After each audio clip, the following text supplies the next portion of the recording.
Are we in? You're good. All right, welcome to the Shop Teacher Podcast with Mr. G and Mr. Barbercheck.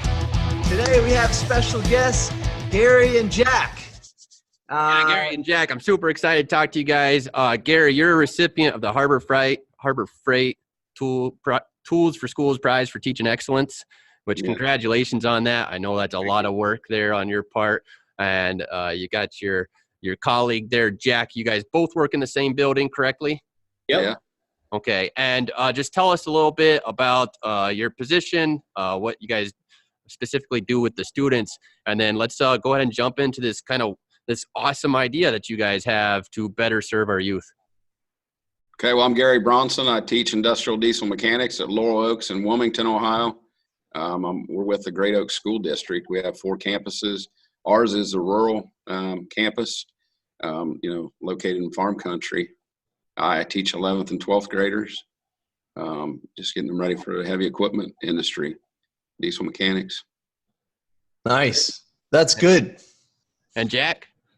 I'm Jack Wessel, same school district and everything. I'm an intervention specialist. I work with 11th and 12th graders. We've got a pretty high special ed population out here.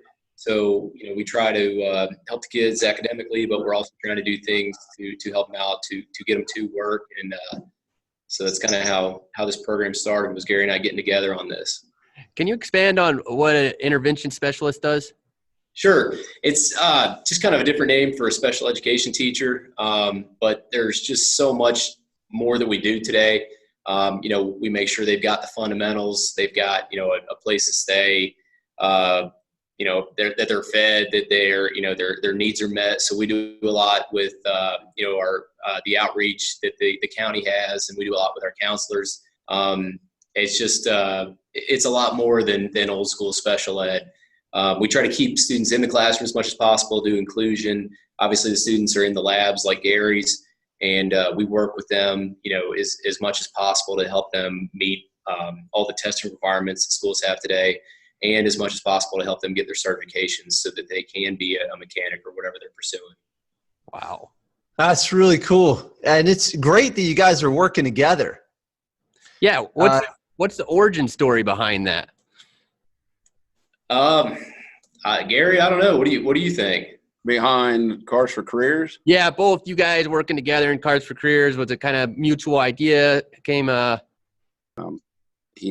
Somebody needed a vehicle, and he asked me, and they all kind of fell into place with what we're doing. Wow. Oh, yeah. Yeah, whenever the automotive, if someone needs a automotive thing, they always come down to the shops. This is good. Oh, yeah. Right. We were having a conversation just about, all the things that bug us, I guess. And I guess I mentioned something about a kid needing a car, and Gary had said that he donated one to a student in the past.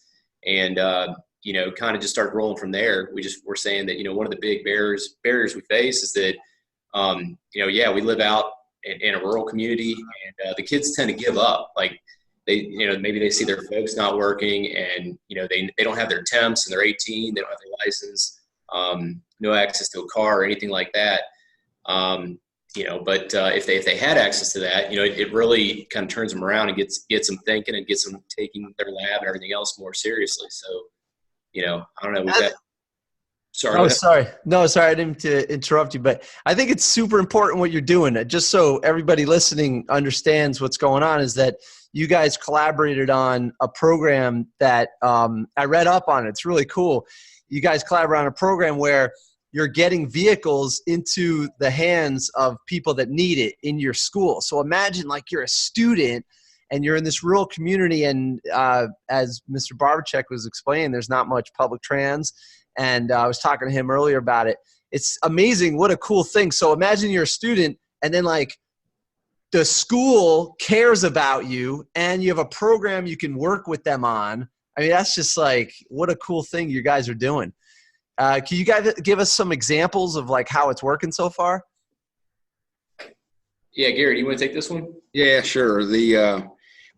The first time I did it was probably 2 years ago. I had a student that wanted to work on his pickup truck. He had a head gasket leaking.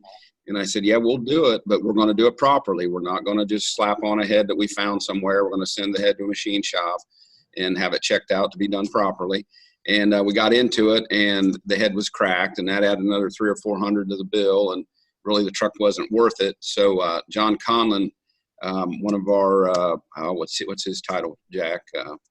He helps with recruiting and jobs for students down at our district office. But he came to me just kind of on the spot also, just timing was right, and said, hey, I got a car I'd like to give away. You know, any kids needing it? I said, I got just a kid. And he said, tell you what, so they got some skin in the game.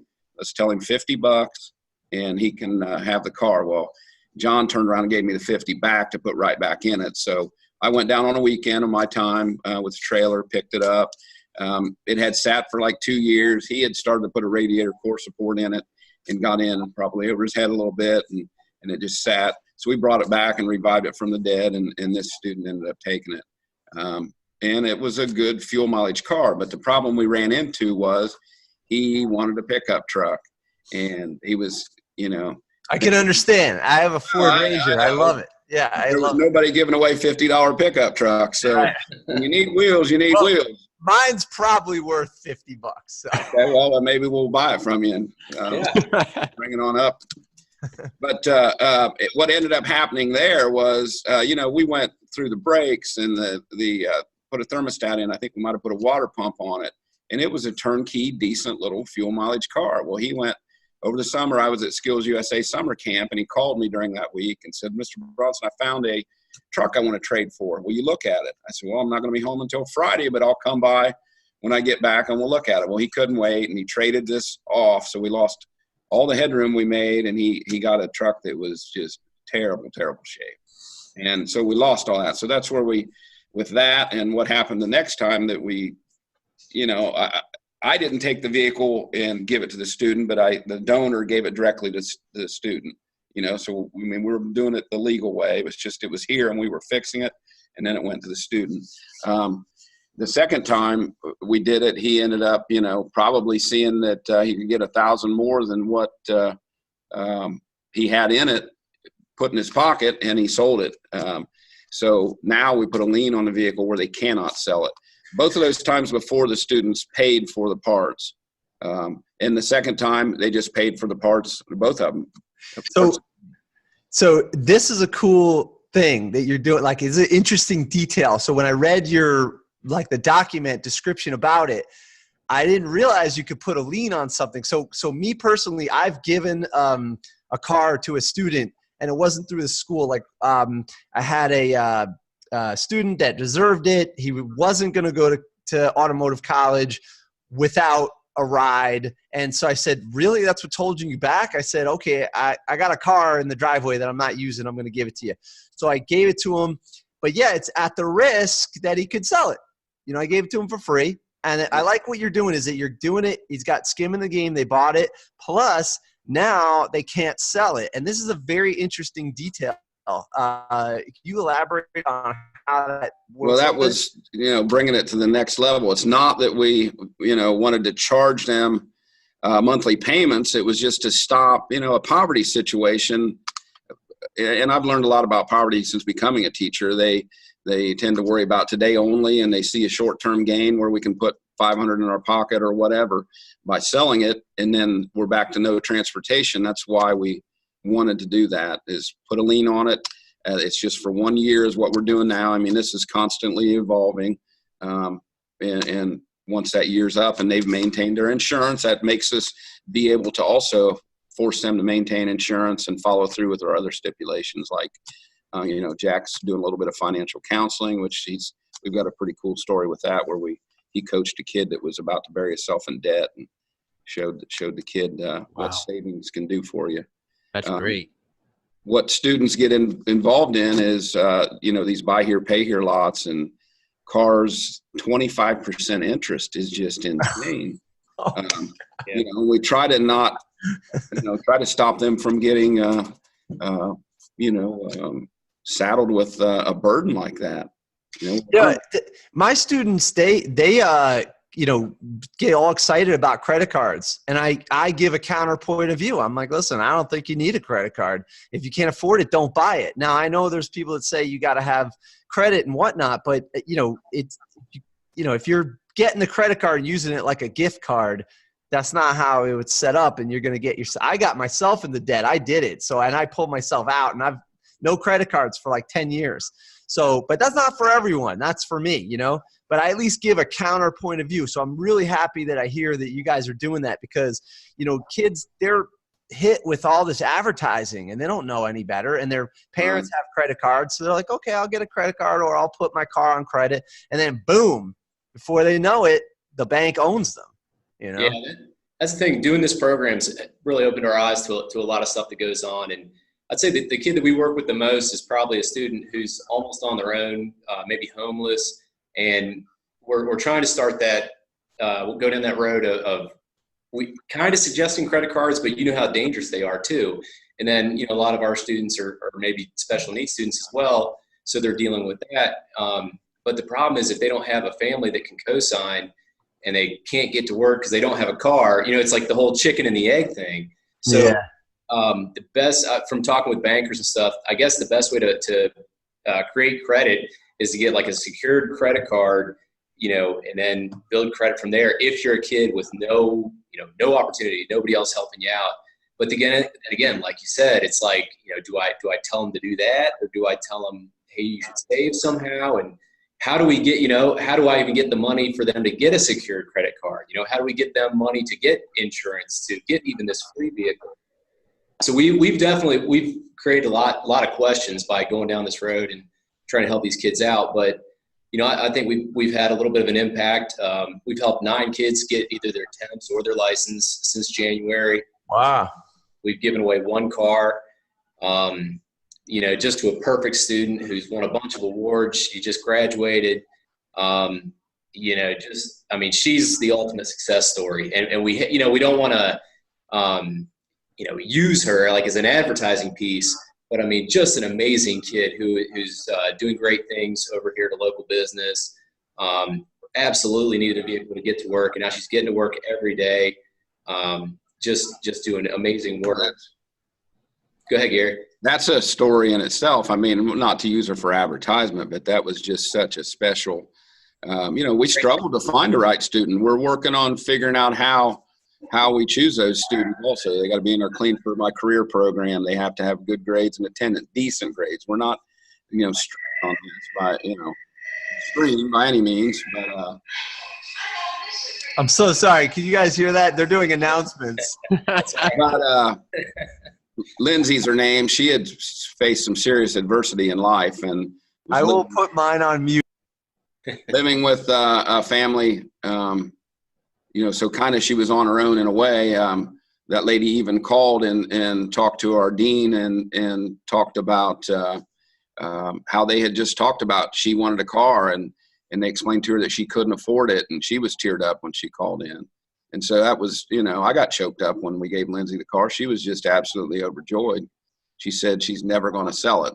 Now, I don't know why you'd want to keep a 98 minivan for the rest of your life, but she certainly was tickled to death. So, yeah, that was a day where there were, so our dean, Mike Hart's doing a lot of work with us too. And there were 3 big dudes that were kind of, I bet, looking around and trying not to tear up, I guess. You're giving me goosebumps just now, just listening to this. This is great. But Lindsay was working on the Patriots aircraft up over next door here at Airborne Maintenance and Engineering Services. It used to be Airborne Express, where I used to work. And so we had a picture of her with that, but we couldn't utilize it because she was at work and she wasn't really allowed to have those pictures. But, she's working on the Patriots football team's aircraft. She's an aircraft painter. So wow, that's so cool that she's doing all this, and she's obviously a smart girl. She's dating a diesel student, diesel guys, but she's dating one of my other students, and they make a good combo. And her boyfriend's actually the one that Jack talked off the cliff of burying himself in debt on a fully diesel truck, which was a good story in itself there, with counseling him on, he sat down on paper. I think you built a spreadsheet, didn't you, Jack, to show where you could enter? Oh, good idea. And show what the monthly payment would be. And go ahead. I'm sorry. Just put together like a kind of an Excel spreadsheet that does all the math for the kids. They can put in, a good rule of thumb I found. It's just that your wage should be the percent of your monthly take home. That should be your car payment. That percent of your income should be your car payment, or it's kind of what you can afford to make as far as payment. And I know I haven't found a good way of saying it, but it looks good on paper and it makes sense. But anyway, this kid was going to spend like $20,000 on a truck, and we put it in his information. It turned out he should only spend about $6,000 maximum. So he started thinking about it, and he's like, wow, that makes sense. I do have to pay for my phone and insurance and food, and I got to move out here. So, I mean, and it was so cool because he actually followed through. And a lot of kids, you give them information, they're like, yeah, whatever. But 3 more of his buddies came over, and they're like, hey, you got that magic spreadsheet thing that we put our information in? Nice. Magic spreadsheet. Because you put the one number in and it spits out your information. So they're like, wow, that's awesome. But I don't know, that kind of stuff. I mean, it's almost like you can't standardize it though, because if we taught it to them in class, I think it'd be in one ear out the other, or just one other thing they'd sleep through. But yeah, for some reason, it's got to matter. Yeah, exactly. So we're hitting them at the right time when they're going out with money in their pocket to buy. And I guess, it struck a chord. So, I guess we helped a couple kids anyway. So yeah, I think your sheet showed that if he saved for a year, he'd have 9,000, right? Oh yeah. Then he was like, whoa, I'd have, half of it already. It's saved. And I went with him to the car dealer. He called me and he was there to come look at it. And the salesman, was pushing him, and Grandpa was going to give him like $3,000 to put down on it or something. Can you get a hold of Grandpa now? And I'm like, you better hang in there, buddy. Just hold on. Don't be doing anything rash here. And they were treating it like the truck, this is such a good deal. The truck's going to be gone, and fly off the lot. It might still be sitting there now 3 months later, probably, but it wasn't going anywhere, and didn't for a few weeks at least. I know for a fact. So, that felt good to talk a kid off of a burden like that, when it's hard enough to get out on your own when you're starting out. So yeah, that's such a statement to what we do as educators, where we really, taking a trip to a car dealership with a kid is nowhere in our job description at all, right? But the fact that you did, no sweat off your back, it makes sense too. You look at you got to live around these kids. They're probably just going to be around your community. I live in a very small community. So if we put out a bum, I got to drive past that bum every day. If we put out a success story like what you guys are working out, I get to drive, by that success story's house or watch them grow and develop, because we don't get a lot of people escaping the rural areas very well. When they do, they're already set up for success. They're already college bound. So you guys are really just hitting my heartstrings here with what you're doing here. And it's reminded me of, somebody once told me, and I forget the number, but somebody calculated or crunched the numbers on the economic impact that a good teacher can have on the economy or whatever. And it was, it is major return on investment compared to what we get paid. And I think you guys have taken whatever that number is and multiplied it by 100, that young couple, if they start a family, you got them out of the poverty cycle. That's going to help their kids do better. It's going to help, you've got a cycle of awesomeness. This is great. Thanks. That's cool. I got a question for you guys. Did you guys, is it a separate nonprofit entity, or is it within the school? And is it just a school program, or is it just between you guys, or is it casual? How does it work? Well, the first time I did it, I did it out of my pocket, and then they paid me back for the parts. But we've got our foundation, the Great Oaks Foundation, came on board and agreed to do it. We had to go down and present to them and talk about what we were doing and how and why. And they've worked with us. We were looking into our own nonprofit because, I don't know, it just seems that right off the bat, you get a lot of no's with anything in education. Right. So, we talked about it, and we're looking into it. And somebody offered to help me. Was that one of you guys? Set up a nonprofit. Somebody through one of the winners from the Harbor Freight. Oh, cool. Contacted me, said, I just did one. If you need help, let me know. And And we were starting to pursue that, but then our foundation came on board. So they front money for, like one year I had a kid that kind of dropped out of school and decided he was moving to Gatlinburg, Tennessee. And he got down there and found out it was a little tough to make, and the carrier bearing went out of his truck. And so he's calling up here, and the foundation, we helped him get it back going, and he came back to school and graduated. So, kid needs shoes, we buy him shoes or a winter coat or whatever it is. The foundation's there for that. They have golf outings, and I think we got a big fundraiser coming up now where they have gift baskets and things. So this foundation's been put in place as kind of like a emergency fund that students can access, you guys can access to help a student out. I think, correct me if I'm wrong, Jack, but I think they give each campus $5,000 for the year for like a kid's house burned down, and they, or a parent passes away, and they, buy them a few meals, gift cards for meals or groceries or whatever it may be. It's there. It's pretty cool. It's for the right reason, and stuff you'd never think a school would do. If we took the donation as a school, that's government property, and I can't give away government property, or we can't. So that's why we have to run a car through the foundation. Oh, I think that's an important that's the catch there. That's why we have to have the foundation. Doing it individually like I did, just being that I had the donor give it directly to the student, they wouldn't get a tax benefit because they were just giving it to a kid, not to a foundation. Now they can have some kind of tax benefit. I'm not a tax person. But, that makes sense. Like donating something to Goodwill, or, you'll get a benefit. Yeah. That's really interesting. I think that this idea could probably translate to other content areas too. Well, and I think like so someone reached out to you about starting a nonprofit. Is that still like something you're going to keep on the back burner in case this foundation partnership falls through, or you feel pretty reliable relationship with this foundation? So far, I don't have Jack. I'd like to pursue kind of taking it out on its own, because we've already kind of run into Oaks, the foundation. They're piloting it, and I think they'll stay with us. I don't think they're going to tell us we have to stop, but they've already kind of mentioned other campuses, and I don't know. I personally want to serve our area. Like Oaks is a huge school district, and we are kind of the farthest east. We're kind of out in Appalachia. The other schools are closer to the city. They've got public transportation. They have a lot more opportunity. They have a lot more jobs and everything. And the communities we serve are it's kind of either rich or poor. I mean, you're either a farmer with 200 acres, or a professional mechanic or something like that, or you're broke and you're out here and there's no transportation, there's no YMCA, there's no opportunity like there is in a city or a suburb.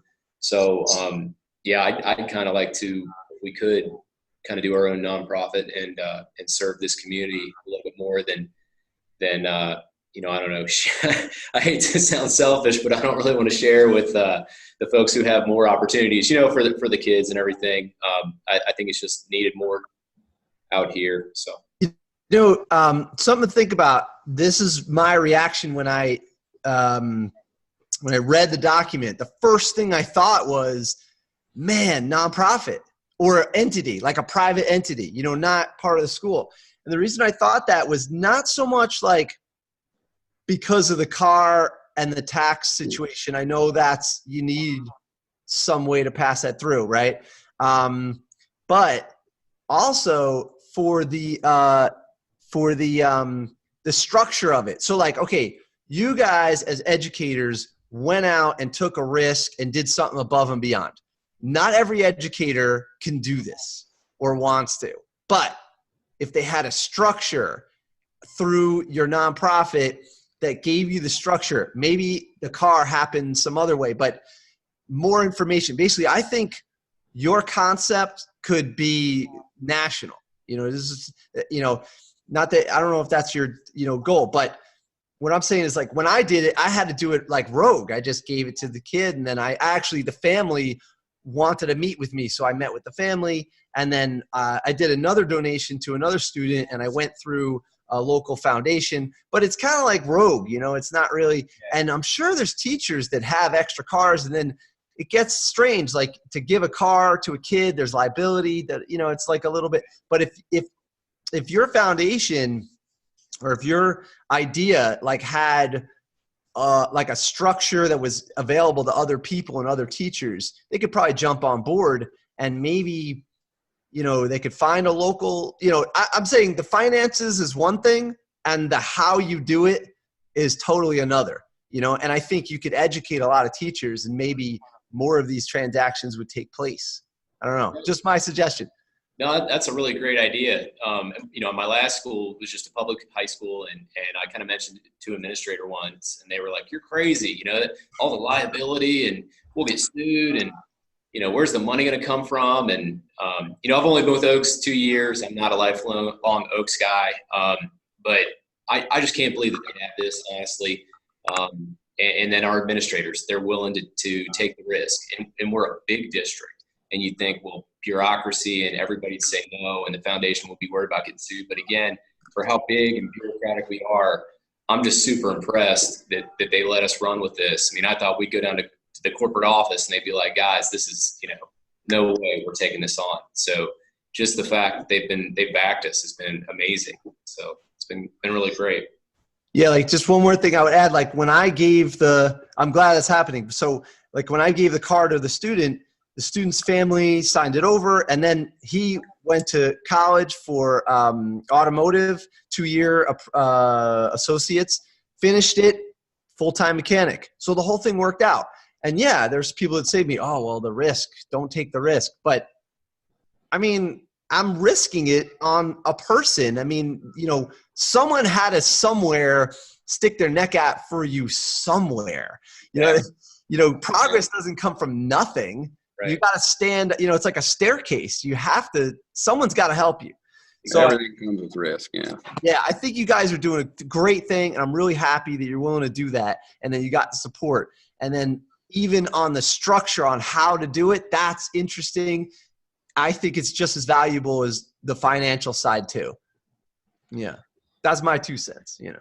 Yeah. I think, go ahead, Gary. No, go ahead. Well, I was going to say, I think that it's like super, again, I think this idea could translate, whether it's a construction class doing tiny houses to help someone get started out, or, you know, some construction classes do like the Habitat for Humanity thing. I think we get really creative with some other things, you know, okay, how can we enable, activate, and empower these kids within our content areas?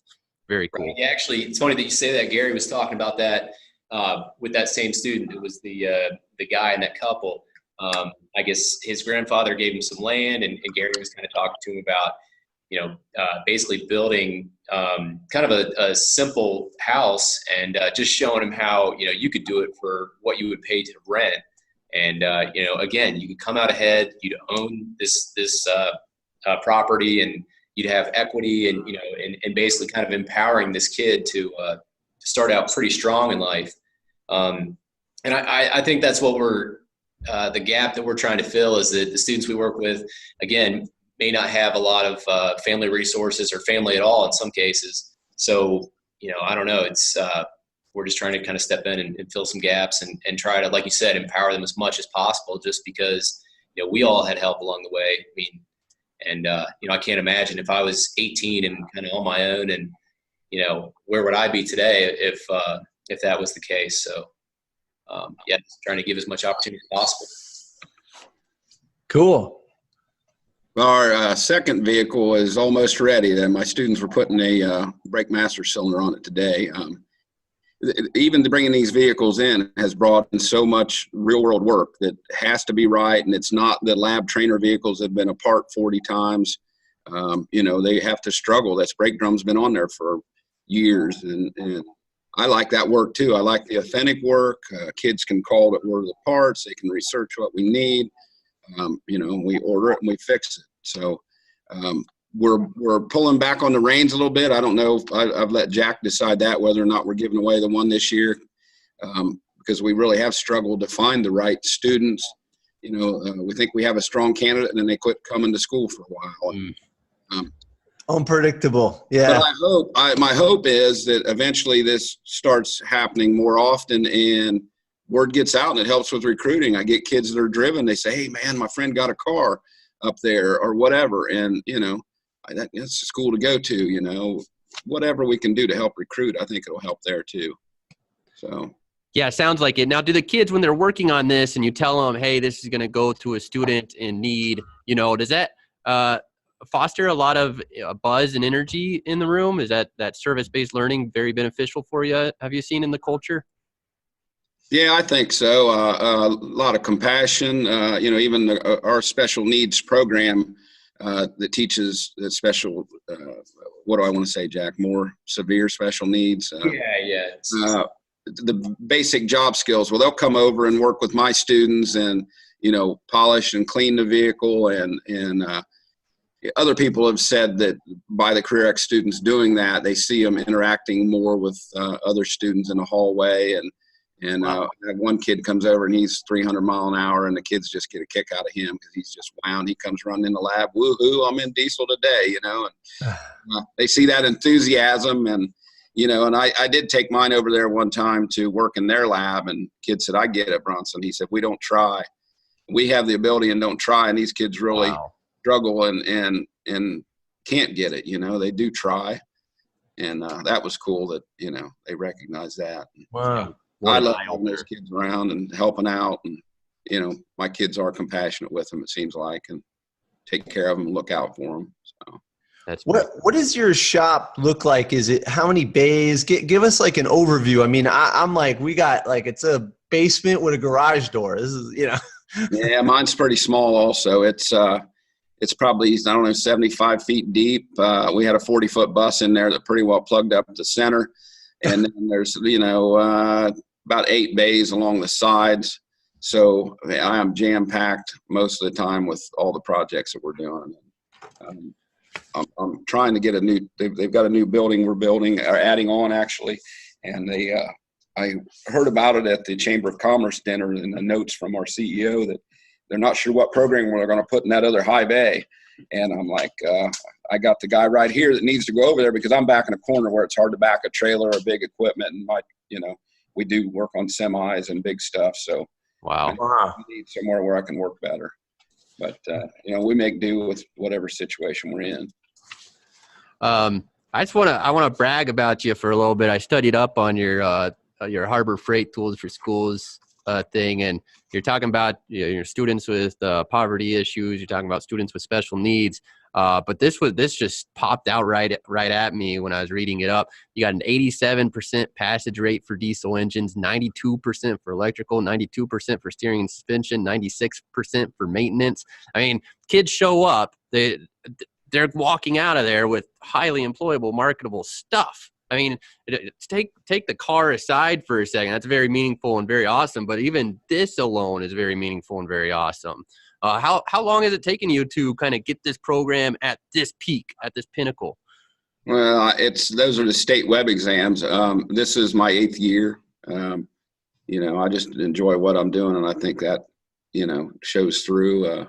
We do a half an hour in a classroom or 45 minutes or all day if they make me angry, but, or if they're not acting right, but that's very, very rare that we've ever done that. But I don't know. I just enjoy what I do and I hope they do too. And I push to get them to do the things we need to do. And it pays off. Well, now Gary, sorry. Go ahead. You guys. Gary doesn't like to brag about himself, but he's found some awesome projects for the kids too. I mean, like you said, he's not the, come in at 9, leave at 5 guy and just work on the trainer vehicles. He's always looking for something else. The Cars for Career thinking is great because we're bringing in those outside vehicles. He's trying to bring in, he went over to the airport and they were getting rid of an old fire truck, like the giant ones they put out fires on airplanes. Well, he got them to donate that to us. I mean, what kind of teacher? I mean, first of all, who's that got those connections? And then he spent his own time, went over and got it running to get it here. He's got the kids working on the water system on that, on getting the motors running. I mean, how unique an experience is that? he's got all kinds of custom built vehicles. I mean, it's just, you know, if the guy had a 1,000-foot space, he'd have it jam packed. So, you know, that's true too. I tend to fill up a barn, that's for sure. You know, you want to talk about unique experiences. I mean, if someone tried to give us a helicopter, I think he'd take it. He'd explain how it applies to diesel. I mean, you know, because there's brakes on everything. There's, you know, wheels are wheels. I mean, you know, so, but it's been really cool to see I mean, it's always something new back there. I'm always going back, taking pictures and sending them to my friends like, hey, look what this guy's got back here today. So wow. If you're a kid, I don't know how it wouldn't grab you. You know, if that doesn't excite you, I don't know what will. So. Well, yeah. So if I wanted to see more of that, what you're talking about, because I'm sure if you're someone listening to this, you got to get excited by that. So is there do you have a web page or an Instagram or something like that? Yeah, our Industrial Diesel Mechanics Laurel Oaks on Facebook. I post, you know, places we go and field trips and projects and student success. And, you know, I'll challenge them. I give a lot of Mountain Dews away. I'll say a Mountain Dew if you can get this running today, and they will work their tails off for a little Debbie snack cake or a Mountain Dew. And I mean, it's well worth the money I spend. You know, so I just like, you know, the competition really motivates them anytime there's competition. So. And you're like a career changer, right? So you have experience in the field and then you got into teaching?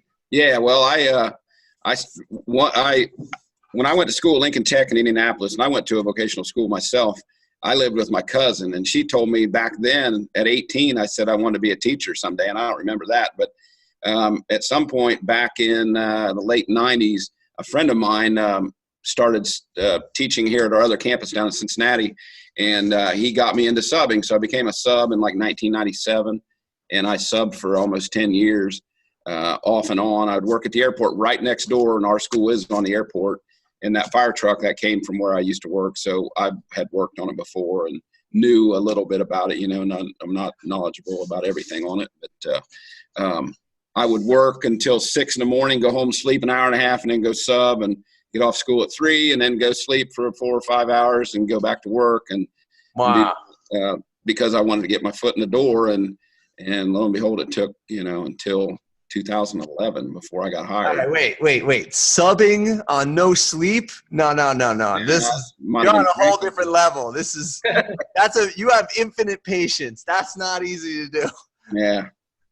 No, I subbed for the classes I enjoyed, something I knew something about. I would do construction and auto mechanics and ag mechanics and laying some block. I did like a 30-day stint laying block. That wasn't real great, but and I burned you out after a while because the teacher was out on medical leave. But, you know, it got my foot in the door, and you just have to hang in there. The jobs are, you know, pretty hard to come by, really. I mean, there's, you know, half a dozen within, if that many, within driving distance of where I live. So, you know, realistically, probably more like 4 that would be worth driving to. So. Gotcha. Just one more career question. Sorry about the classroom. You said you do competitions. Is it like SAE competitions or like diagnostic stuff? I don't know. When I pit somebody against somebody else, you know, we've had brake competitions where, you know, they had to start out with a vehicle on the ground, a single axle truck we did once. I wanted to do that again because, man, they really got into it.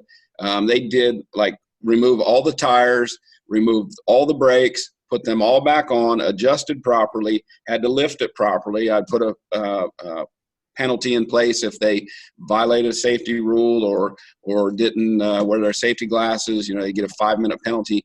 They got to where they were doing a complete brake job on a big truck in 17 minutes. Whoa. A team of 4. So, man, it was like a NASCAR pit crew, which was cool, but I didn't want to get anybody hurt.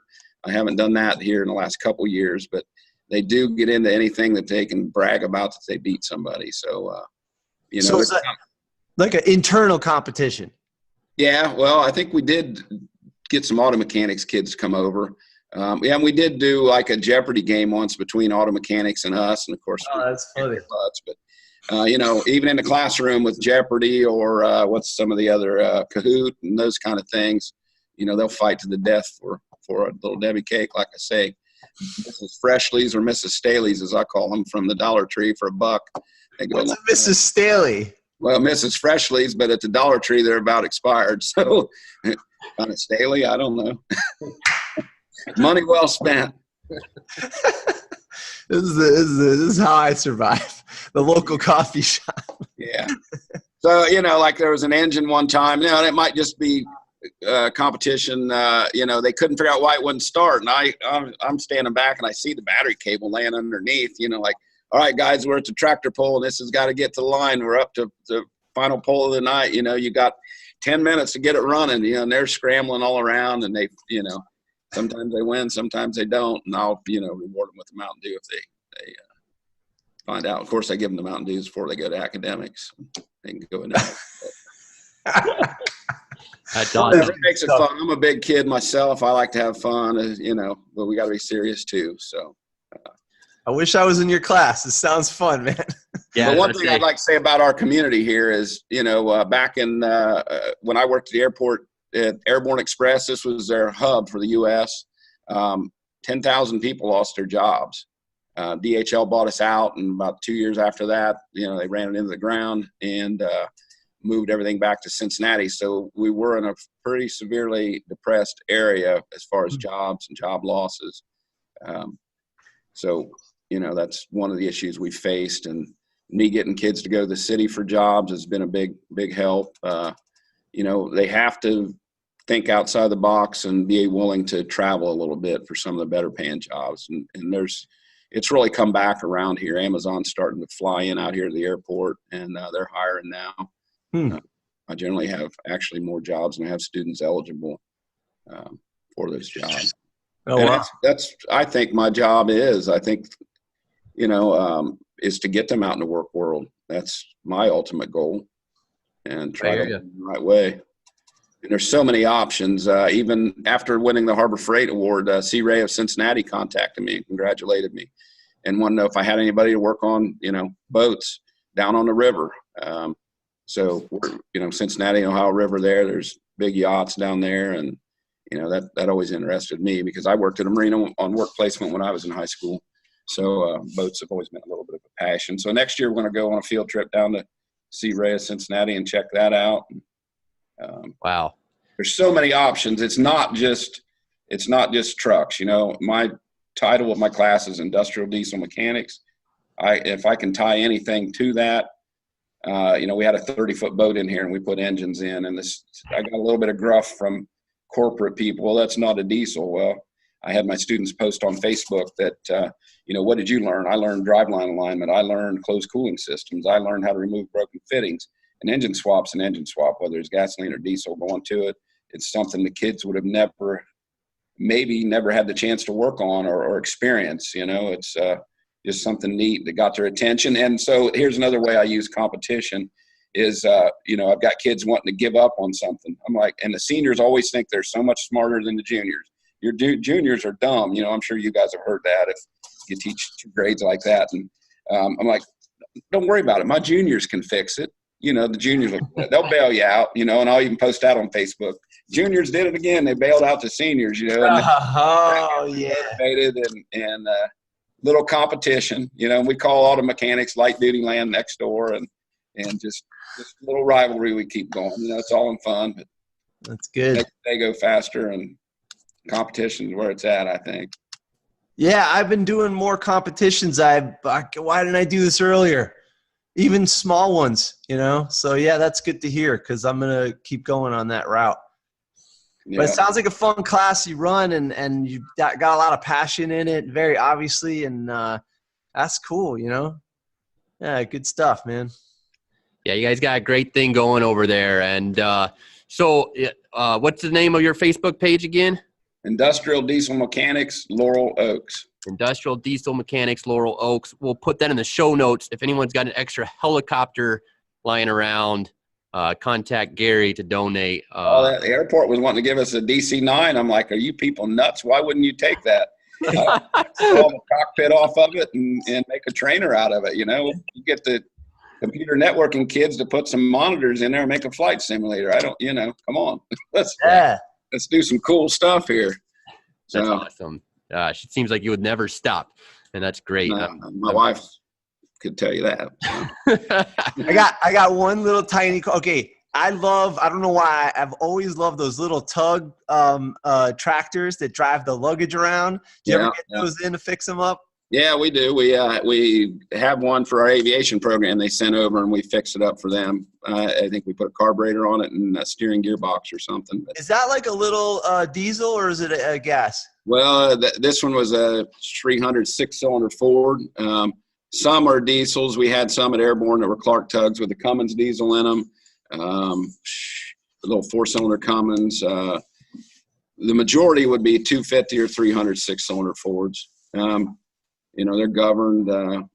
Some of the cool ones were the pushback tugs, the bigger ones. Made to push thousands and thousands of pounds. And then we had some we called them Batmobiles. The names escaped me. The brand they were actually like a fork, and they drove up and would straddle the front landing gear, and then it had a carriage that was hydraulically operated. It would swing in and pick the wheels up and lock it on.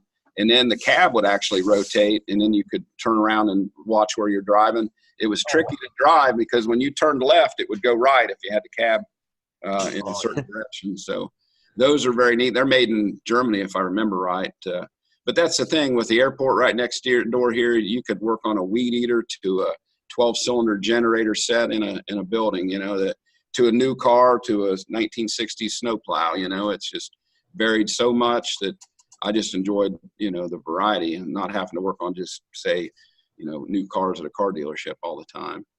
And that's why I probably take on a little bit of everything. And I want those kids to have that experience as far as, you should be able to apply using electric meter on your sweeper versus whether it's a gen set or, the controls in the cab of a truck or whatever it may be. I'll go to bat on anything I bring in here. If somebody questions it, as far as the validity of, I think my submission talked about the mobility scooter we built. We built a little chopper, chopped a mobility scooter in two, and then put a bicycle on the front of it. And the auto body kids painted it. And I got a problem of keeping them off of it. Jack saw them on it today. As on at them, they think they can just jump on it and ride off. That's funny. So we've got 2 more out there that somebody gave us that we'll do something with. Nice. That's awesome. Very cool. If I'm interested. It's electrical, so electrical drives. That's hybrid vehicles certainly are electric drives. So. Yeah, I do conversions. We took an engine out, put an electric motor in with an adapter plate and stuff like that. But yeah, the diesel is very cool because you could do a Veggie Diesel too. I thought about doing that with some of my Harbor Freight money, we made biodiesel before for senior projects a few years back, and then I bought the filters, but I just never had the time to, go and convert a system all the way over. I'd love to do that, and maybe. Okay, I got the fun thing for you. So when you buy all this stuff, get yourself a fryer and throw it in the back of the car so you can make French fries with the fresh oil. Yeah, and then just recycle them again. Yeah, recycle it. Yeah. Yeah. And there's a company named Grease Car.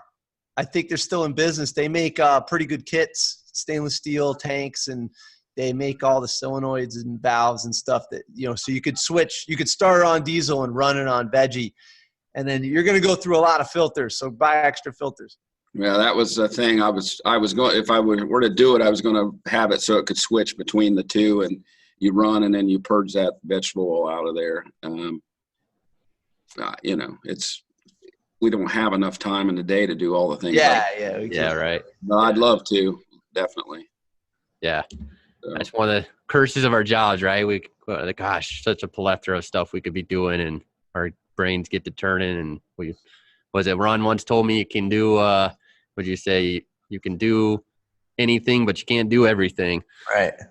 Yeah. I have to remind myself. The saying I have in my class is, unless a man undertakes more than he possibly can do, he will never do all that he can, which I think that's pretty cool. And I'm famous for, ask my wife once again, dragging home too many projects. That's cool. That's nice. Cool. Well, people know how to find you. We'll put that in the show notes. And any closing thoughts from anybody? No, I'm good. Thank you, guys, man. This is cool. I appreciate what you're doing. Are you guys going to be this summer in LA with I'll be there. I'm excited to meet you. So Yeah. Barbercheck's going to be there. I won't be there. I didn't do the Harbor Freight thing, but I think Barbercheck's going to bring some recording material and machines and interview you guys. I think what a cool club. What a great thing. I mean, I'm so glad you guys everybody's starting to talk and converse and share ideas. And that's the whole point of this whole thing in the first place. We just want the shop teachers to talk to each other and just hearing you talk about this stuff, I'm thinking, wow, we could probably do a diesel thing here, and then maybe we should have a car program. And that's why I was looking at the structure of your car program, because I'm like, wow, that really kind of takes the legwork out of it. Like, it's much more vetted than what I did. I was kind of rogue, so I think it's important for all the shop teachers to talk to each other, and all the teachers like Jack that are getting involved and collaborating is super important. I think that taking those vehicles as donations is good relations with the community too, because you have people calling up wanting to donate something to help the school. I think you have to follow through with it. I think it is rude to not go look at it, and we can't. That was something our board kind of was acting like we should be selective. I think that's whether if it's junk, then I think we take it and send it to the junk. But, then that money can go towards the scrap money can go towards something. Mm-hmm. But I think that's excellent community relations as far as following through. We had a lady who wanted to donate some tools that her husband had passed away. So the aviation instructor and I went and looked at them and we took them in. But, and we were up for levy. If we wouldn't have done that, what would she have said? Would she have said, I tried to help that school and with a donation and they just blew it off, I think that would have been, who knows, half a dozen votes, at least one, but Yeah, having a school with kind of like an open format is, I think is important. I know schools are worried about, too many people interacting with the school and, but I mean, it's a community. I mean, what are we here for? We're here to support the community. And so it's important to do that. I agree. Yeah, that's good stuff. Yeah. All right. Well, I think that concludes another episode. We'd love to have you guys on sometime, maybe down the road. Check in with you, how the program's going. If anybody out there listening is like, hey, I got a question for Gary, you can contact us. We'll contact him or hit him up straight on his Facebook page. Or if you got hey, we've got a program that's similar, we'd like to highlight, hit Ron and I up, and we'll highlight it because again, we want. As much as I could tell Gary himself didn't want to brag, we want people knowing about this awesome stuff that's going on. Not just an inspiration for people like Ron and I and the rest of us out there on the front lines teaching this stuff, but also for the administrators who might seem a little inflexible and for the counselors who are, hesitant to recommend or parents who are hesitant to recommend our content area. So everything you're doing, you said you're putting this stuff out on Facebook. That's awesome, Gary. It's great. I'm really looking forward to meeting you. And just closing out, if you guys anyone wants to contact, you can hit Ron up there at Mr. G's Workshop on Instagram, or hit me up at Jack of All Learning, or the Shop Class Podcast Instagram page as well. And Gary, you just want to throw your Facebook page out there one more time? Industrial Diesel Mechanics, Laurel Oaks. Industrial Diesel Mechanics, Laurel Oaks. Check it out on Facebook. All right. Well, that's going to wrap things up for us. And thank you all for listening. All right. Have a good evening, fellas. Hey, thanks a lot. It was great talking to you. Thanks, guys.